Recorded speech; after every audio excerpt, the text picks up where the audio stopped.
ലോറിക്കുള്ളിൽ തിരച്ചിൽ നടക്കുന്നു എന്നാണ് നമ്മൾ മനസ്സിലാക്കുന്നത്. ലോറിക്ക് അടുത്തേക്ക് ഈ ഡ്രഡ്ജറിന് ഉള്ളിലേക്ക് ഈ ലോറി ഉയർത്തി വയ്ക്കാനുള്ള ശ്രമമാണ് നടക്കുന്നത്. നേരത്തെ ഡ്രഡ്ജറിന് ചുറ്റും അത്തരത്തിൽ കയറൊക്കെ കെട്ടി സംവിധാനങ്ങൾ ഏകോപിപ്പിക്കുന്നു. ആ വാഹനത്തിനുള്ളിലേക്ക് ഡ്രഡ്ജറിന് ഉള്ളിലേക്ക് ഉയർത്തി വയ്ക്കാനുള്ള നടപടിയാണ് ഇപ്പോൾ പുരോഗമിക്കുന്നത് എന്നാണ് നമ്മൾ മനസ്സിലാക്കുന്നത്. നേരത്തെ മനാഫ് അവിടെ നൽകുന്ന വിവരങ്ങളും ഈ തത്സമയ ദൃശ്യങ്ങളുമാണ് നമ്മുടെ മുന്നിലുള്ളത്. മനാഫ് അന്നേ പറഞ്ഞിരുന്നു ഈ ലോറിയുടെ സവിശേഷത അനുസരിച്ച് ആ വാഹനത്തിനുള്ളിൽ തന്നെ അപകടം പറ്റിയാലും അതിനുള്ളിൽ തന്നെ അർജുൻ കാണും, അർജുൻ്റെ ശരീരഭാഗങ്ങൾ ഉണ്ടാകുമെന്ന് ഉറച്ച് വിശ്വസിച്ചിരുന്നു മനാഫ്. ആ വിശ്വാസമനുസരിച്ചാണ് അദ്ദേഹം ഇന്നിപ്പോൾ അതിന് മുന്നിലേക്ക് എത്തുകയും തത്സമയം അത് കണ്ടു എന്നാണ് അദ്ദേഹം പറയുന്നത്. നേരത്തെ അവിടേക്ക് എത്തുമ്പോൾ അതിനകത്തൊരു ബോഡിയുടെ ഭാഗമുണ്ട്, അത് അർജുൻ്റെ തന്നെയാണെന്നാണ് ഉറപ്പിക്കുന്നത് മനാഫ്. ഇനി അത് ഔദ്യോഗികമായി സ്ഥിരീകരിക്കുക എന്നുള്ളതാണ്. അത് ചെയ്യേണ്ടത് ജില്ലാ ഭരണകൂടമാണ്. കാർവാർ MLA ഉൾപ്പെടെ ആ സംഭവ സ്ഥലത്തുണ്ട്, സ്ഥിതിഗതികൾ വിലയിരുത്തുന്നുണ്ട്. ഇത് പൂർണ്ണമായും ഇനി കരയിലേക്ക് അടുപ്പിക്കുക, മറ്റ് തിരച്ചിലൊക്കെ അതിനുള്ളിൽ നടത്തുക എന്നുള്ളതാണ്. നേരത്തെ പറഞ്ഞതുപോലെ ഔദ്യോഗിക സ്ഥിരീകരണം വളരെ പ്രധാനപ്പെട്ടതാണ്. DNA സാമ്പിൾ ഉൾപ്പെടെ ബന്ധുക്കളിൽ നിന്ന് നേരത്തെ ശേഖരിച്ചിരുന്നു. അത് DNA ഫലം ഉൾപ്പെടെ അത് സ്ഥിരീകരിക്കണം. അർജുൻ്റെ ബോഡിയാണെന്ന് ഉറപ്പിച്ചെങ്കിൽ മാത്രമേ ഈ മരണം ഔദ്യോഗികമായി സ്ഥിരീകരിക്കപ്പെടുകയുള്ളൂ എന്നുകൂടി പ്രിയപ്പെട്ട പ്രേക്ഷകരെ ഓർമ്മിപ്പിക്കുകയാണ്. അങ്ങനെ 72-ാം ദിവസം മിഷൻ അർജുൻ നമ്മളെല്ലാവരും പ്രാർത്ഥനയോടുകൂടി കാത്തിരുന്ന ദിവസങ്ങൾ ഉണ്ടായിരുന്നു. ജീവന് വേണ്ടി ആദ്യ ദിവസങ്ങളിൽ പ്രാർത്ഥിച്ചു. പക്ഷേ ദിവസങ്ങൾ പിന്നിട്ട് കഴിഞ്ഞപ്പോൾ നമ്മുടെ പ്രതീക്ഷകൾക്ക് മങ്ങൽ ഏൽക്കുന്ന കാര്യമുണ്ടായി. എന്തോ സംഭവിച്ചു എന്ന കാര്യം കുടുംബവും കൂടി അവർ മനസ്സുകൊണ്ട് സ്ഥിരീകരിക്കുന്ന അവസ്ഥയിലേക്കൊക്കെ തന്നെ പോയിരുന്നു. അങ്ങനെ ബന്ധുക്കൾ പലകുറിയായി അവിടേക്ക് എത്തുകയും പിന്നീട് നിയമ പോരാട്ടം വരെ നടന്നു. തിരച്ചിലുമായി ബന്ധപ്പെട്ട് തിരച്ചിൽ തടസ്സപ്പെടരുത് എന്ന സവിശേഷ സാഹചര്യം ചൂണ്ടിക്കാട്ടി സംസ്ഥാന സർക്കാരിന് സംസ്ഥാനമടക്കം അവിടേക്ക് പോയിരുന്നു. ഇപ്പോൾ എന്തോ സംഭവിക്കുന്നുണ്ട് അവിടെ. ഞങ്ങളുടെ പ്രതിനിധികൾ തത്സമയം 2 റിപ്പോർട്ടർമാർ അവിടെയുണ്ട്. KB ശ്രീധരൻ, എന്താണ് ഈ ഡ്രഡ്ജറിനുള്ളിലേക്ക് അവിടെ നിന്നുകൊണ്ട് വാഹനത്തിനുള്ളിലേക്കുള്ള പരിശോധനയാണോ നടക്കുന്നത്, അതോ ഉയർത്തി വെക്കാനുള്ള ശ്രമമാണോ?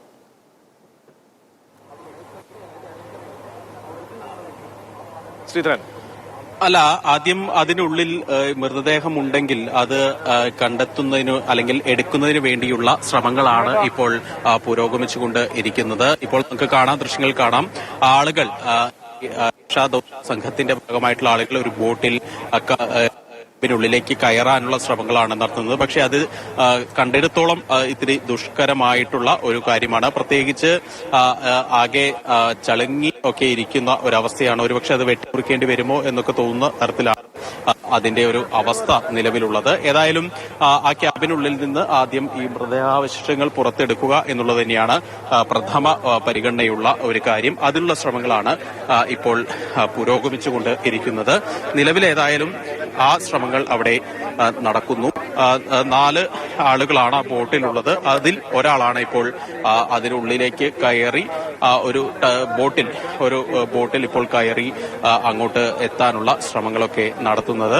നിലവിൽ ഏതായാലും ഇത് മുങ്ങിപ്പോകാതിരിക്കാൻ ക്രെയിനുമായി ബന്ധിച്ചിട്ടുണ്ട്, ഡ്രഡ്ജറുമായും ബന്ധിപ്പിച്ചിട്ടുണ്ട്. അതിനുശേഷം ഇപ്പോൾ അതിനുള്ളിൽ ഈ മൃതദേഹമുണ്ടെങ്കിൽ അതെടുക്കുക എന്നുള്ളതാണ് ഏറ്റവും പ്രധാനപ്പെട്ട ഒരു കാര്യം. അതിനുള്ള ശ്രമങ്ങളാണ് ഇപ്പോൾ ആ ടഗ് ബോട്ടിലുള്ള SDRFന്റെ അംഗങ്ങൾ ഇപ്പോൾ ശ്രമിച്ചുകൊണ്ടിരിക്കുന്നത്. ഏതായാലും അതിലേക്ക് ഒരാൾ ഇപ്പോൾ കയറിയിട്ടുണ്ട്, ആ ക്യാബിന്റെ ഭാഗത്തേക്ക് കയറിയിട്ടുണ്ട്. ഇത് കുറെ ദിവസങ്ങളായി, ഏതാണ്ട് ഇപ്പൊ നേരത്തെ സൂചിപ്പിച്ചു കഴിഞ്ഞ 70 ദിവസങ്ങളായിട്ട് ഇത് വെള്ളത്തിനടിയിൽ കിടക്കുന്ന ഒരു കാര്യമാണ്. അതുകൊണ്ട് തന്നെ അതിൽ നിന്ന് പുറത്തെടുക്കുക എന്നുള്ളത് ഏറ്റവും ദുഷ്കരമായിട്ടുള്ള ഒരു കാര്യം തന്നെയാണ്. നിലവിലേതായാലും അതിനുള്ള നടപടികൾ തന്നെയാണ് ഇപ്പോൾ പുരോഗമിക്കുന്നത്. ദേഹഭാഗങ്ങൾ, അവശിഷ്ടങ്ങൾ അത് പുറത്തേക്ക് എടുക്കുന്നതിനുള്ള നടപടികളൊക്കെ ഇപ്പോൾ പുരോഗമിച്ചുകൊണ്ട് ഇരിക്കുകയാണ്. ഇപ്പോൾ ആളുകൾ അതിനുള്ളിലേക്ക് കൈയിട്ടുകൊണ്ട് ഇത് പുറത്തേക്ക് എടുക്കുന്നതിനുള്ള ശ്രമങ്ങളാണ്. ഇനി എന്താണ് ബാക്കിയുള്ളത് എന്ന് നമുക്കറിയില്ല. പക്ഷേ അത് എന്തെങ്കിലും ഉണ്ടെങ്കിൽ നേരത്തെ മനാഫ് സൂചിപ്പിച്ച പോലെ തന്നെ അത് ഇപ്പോൾ ചില കാര്യങ്ങൾ അതിനുള്ളിൽ നിന്ന് എടുക്കുന്നുണ്ട്. അത് നമുക്ക് കൃത്യമായി തന്നെ കാണാനാകും. എന്തോ ഒരു ഭാഗം ഇപ്പോൾ ഈ ബോട്ടിനുള്ളിലേക്ക്, ക്യാബിനുള്ളിൽ നിന്ന് ബോട്ടിനുള്ളിലേക്ക് കയറ്റിയിട്ടുണ്ട്. അതൊരു പക്ഷേ അർജുന്റെ ശരീരാവശിഷ്ടങ്ങളാകും എന്ന് നമുക്ക് പ്രതീക്ഷിക്കാം, അനുമാനിക്കാം. SDRFന്റെ അംഗങ്ങളാണ് ഈ നടപടി ഇപ്പോൾ അവിടെ ചെയ്യുന്നത്. അതിനുള്ളിൽ നിന്ന് ഇപ്പോൾ കൊളുത്തിട്ട് ശരീരഭാഗങ്ങൾ പുറത്തേക്ക് എടുക്കുകയാണ്. 72-ാം ദിവസം, നേരത്തെ സാരംഗ് സൂചിപ്പിച്ച പോലെ തന്നെ 72-ാം ദിവസമാണ് ഈ ദൌത്യം അല്ലെങ്കിൽ ഈ അർജുനെ കാണാതായിട്ട് 72 ദിവസമായി. ജൂലൈ 16-ാം തീയതിയാണ് അർജുനെ കാണാതാകുന്നത്. അതിനുശേഷം പല ഘട്ടങ്ങളായി തിരച്ചിൽ നടന്നു. പലപ്പോഴും കാലാവസ്ഥയൊക്കെ വെല്ലുവിളിയായിട്ട് നിന്നു.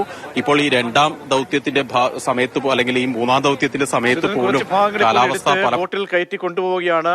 അത് ശരീരഭാഗങ്ങൾ ഏകദേശമൊക്കെ നമുക്ക് മനസ്സിലാക്കാൻ കഴിയുന്ന സിറ്റുവേഷൻ ആണോ ഉള്ളത്?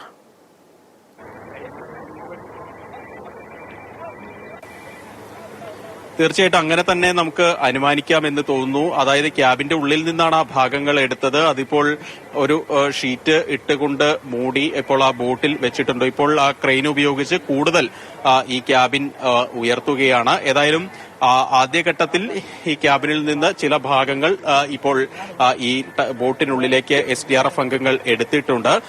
ഏതായാലും അത് മനാഫ് സൂചിപ്പിച്ച പോലെ തന്നെ അർജുന്റെ മൃതദേഹാവശിഷ്ടങ്ങളാണ് എന്ന് തന്നെ നമുക്ക് അനുമാനിക്കാം. അതിന് നേരത്തെ പ്രജീഷ് സൂചിപ്പിച്ച പോലെ അതിന് കൃത്യമായിട്ട് പരിശോധനകൾ വേണം. ഫോറൻസിക് പരിശോധന, DNA ടെസ്റ്റ് ഉൾപ്പെടെയുള്ളവ അതിന് ആവശ്യമാണ്.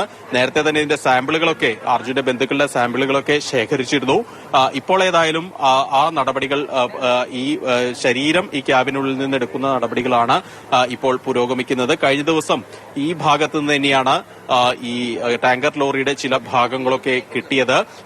റിട്ടയർഡ് മേജർ ജനറൽ ഇന്ദ്രപാലിന്റെ നേതൃത്വത്തിലുള്ള സംഘം മാർക്ക് ചെയ്ത, അല്ലെങ്കിൽ നേവിയും ആ സംഘവും മാർക്ക് ചെയ്ത പോയിന്റുകളാണ്.